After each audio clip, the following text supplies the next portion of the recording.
ప్రభునందు ప్రియ క్రీస్తు సాక్షి అనుదిన వాక్యాలు వీక్షిస్తున్న మీ అందరికీ నా హృదయపూర్వక వందనాలు. ఎలా ఉన్నారు? బాగున్నారా? మంచిది. దేవుని మహాకృపను బట్టి మరలా మీ మధ్యకి ఈ విధంగా రావడానికి దేవుడు నాకు గొప్ప అవకాశాన్ని ఇచ్చున్నాడు. అందు నిమిత్తమై మరొకసారి ఆ దేవాది దేవునికి నా హృదయపూర్వక వందనాలు తెలియజేస్తున్నాను. ఈరోజు వాక్యము కీర్తన గ్రంథము 118వ కీర్తన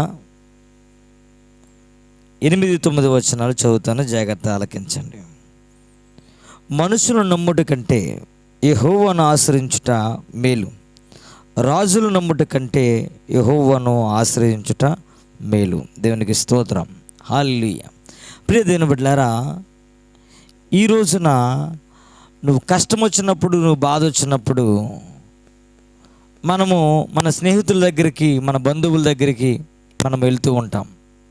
అయితే దేవుని వాక్యం చెప్తుంది, వాళ్ళు నరులే కదా, వాళ్ళని ఆశ్రయించకుండా నిన్ను సృష్టించినటువంటి సృష్టికర్తను నువ్వు ఆశ్రయించినట్లయితే నీకు మేలు కలుగుతుందని దేవుని వాక్యం ఈ రోజున మనందరికి కూడా తేటగా తెలియజేస్తుంది.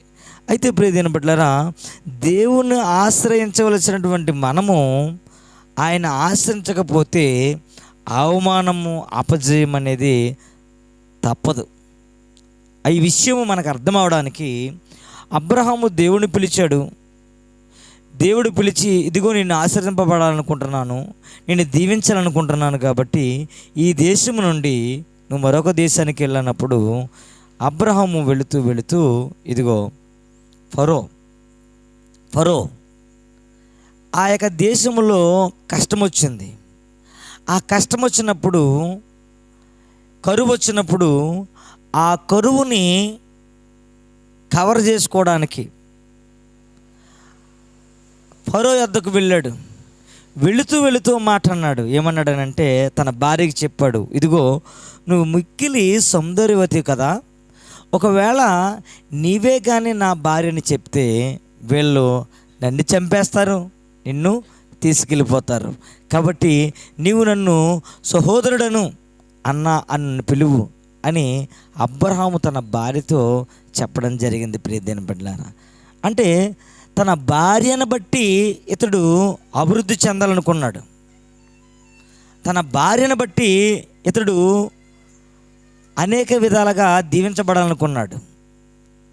కాబట్టి రాజుకి చెప్పాడు, ఫరోకు చెప్పాడు, ఇదిగో ఈమె నా చెల్లెని చెప్పినప్పుడు ఫరో ఏం చేశాడనంటే, ఇదిగో నీ చెల్లిని బట్టి నేను నీకేం కావాలో అన్నీ కూడా నేను ఇస్తున్నానని గాడిదలను ఇచ్చాడు, గొర్రెలను ఇచ్చాడు, ఎడ్లను ఇచ్చాడు, అన్నీ ఇచ్చాడు. కానీ ఒక రోజు వచ్చింది. ఆ రోజు తెలిసినప్పుడు అతన్ని బయటికి గెంటేశాడు. కాబట్టి కరువు కాలం వచ్చినప్పుడు నిన్నెవరైతే పంపించారో ఆయన దగ్గరికి వెళ్ళకుండా ఈ లోకంలో అధికారైనటువంటి ఫరో దగ్గరికి వెళ్ళావు. ఫరో దగ్గరికి వెళ్ళి నువ్వేం చేసావు? ఆయన దగ్గరికి వెళ్ళి అబద్ధం ఆడావు. నువ్వు ఎవరు నమ్ముకోవాలి? దేవుణ్ణి నమ్ముకోవాలి, దేవుణ్ణి ఆశ్రయించాలి. కానీ నువ్వెవరిని ఆశ్రయించావు? ఈ లోకంలో ఉన్నటువంటి అధికారిని ఆశ్రయించావు.